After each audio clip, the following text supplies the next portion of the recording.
I don't think there are too many people who don't understand that at some level excess use of social media, our addiction to our phones is bad for us. And it is perhaps worse for children. And there's increasing evidence that more and more children are recognizing that this addiction is bad for them. They are just not able, as is the case with most people who are addicted to the things that they are addicted to. Addiction is very hard to break away from.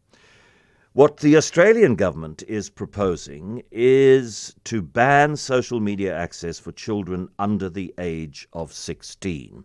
Anthony Albanese, the Australian Prime Minister, saying that the legislation is going to be presented to Parliament this year, and once Parliament has ratified it, which they don't think will take terribly long, enforcement will begin 12 months after that.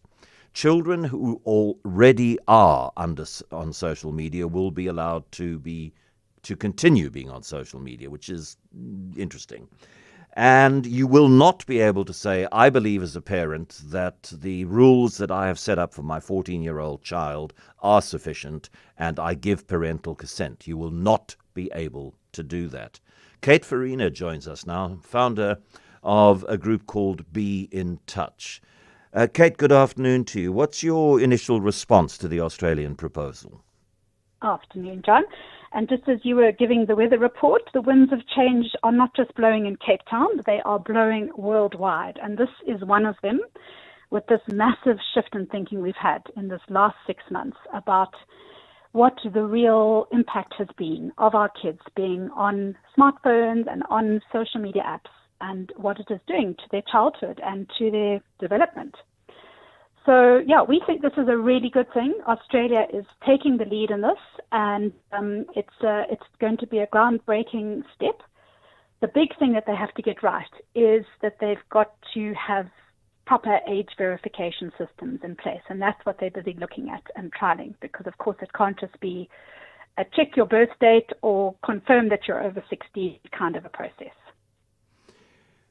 Okay, and as always, not as always, because sometimes enforcement of things is relatively easy, but with this, how complicating a factor is enforcement of a ban that I think most people will agree with in principle? So the good thing is that Australia is very much looking at putting the burden on big tech and saying to the major platforms, social media platforms, that you guys are going to have to put these proper controls, this proper age gating mechanisms in place. This is not something that should be on the shoulders of parents, and you guys have got to come up with, whether it's biometric, what kind of a system it is, that there are ones available. Certainly we've been involved in trialing some of those here in South Africa, but they've got to be good systems, proper systems that help block children under 16 from accessing and creating social media accounts. Look, one of the things about tech is that you do something and there's somebody who can do the opposite. So when it comes to cyber fraud, for example, you put in place security measures and there's always a hacker who's clever enough to override those safety measures that you've put in place. Sure. So there's this constant ongoing battle between the two. With something like this, if the big tech companies buy into it or are forced in some meaningful way to buy into it, because if they don't, the threat to revenue and so on for them is of such a nature that they'll go, okay, you know what, we're going to take this really seriously and we're going to try and prevent access. One would think that 15, 14-year-olds, they're not going to be more than one or two in 500,000 that will be able to override those controls. So key to making this work will be the big tech giants taking it seriously.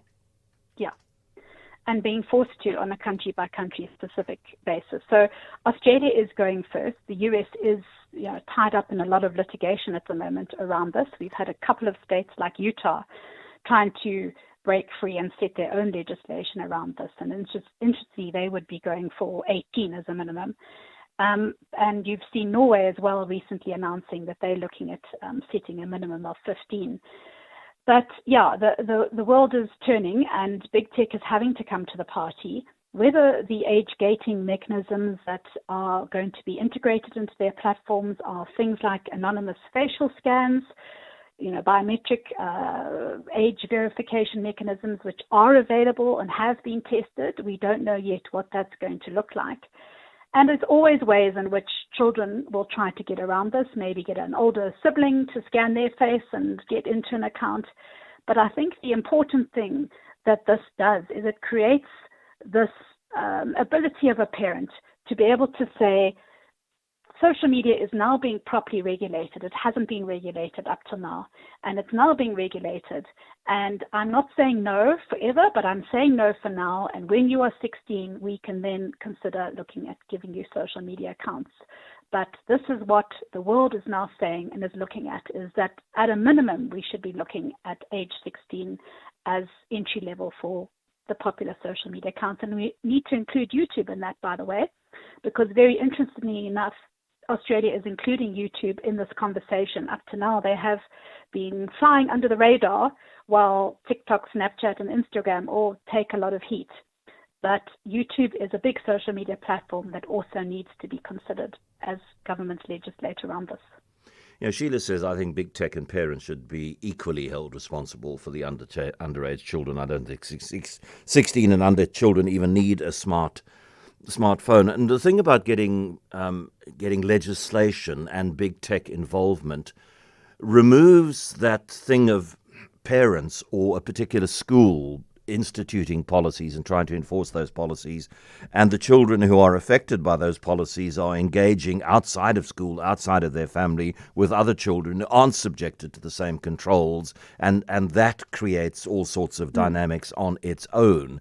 If this were to become an embracing overall thing, then it would be, I think, easier perhaps for children to accept, because they're not looking at somebody on the other side of the street Snapchatting away madly, happily at the age of 14. Exactly. And this is just about what's in interest of our children. So at a time when their brains are so particularly vulnerable, the development process that they're going through, it's about limiting their exposure to these increasingly sophisticated algorithms on which the social media platforms are built, and the content that's created and is served to them, which is nothing like the content that we are served. The compulsive push and pull lure of these platforms, as they are based on persuasive technology, the same technology that the gambling industry is based on, and you can't gamble if you're under 18.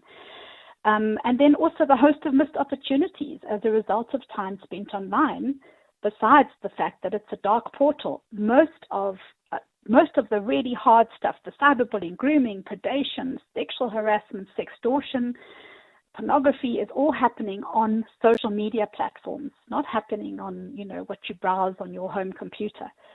So it's about just limiting the access of our children to all of that until their prefrontal cortexes are a little bit more developed and able to manage all of that.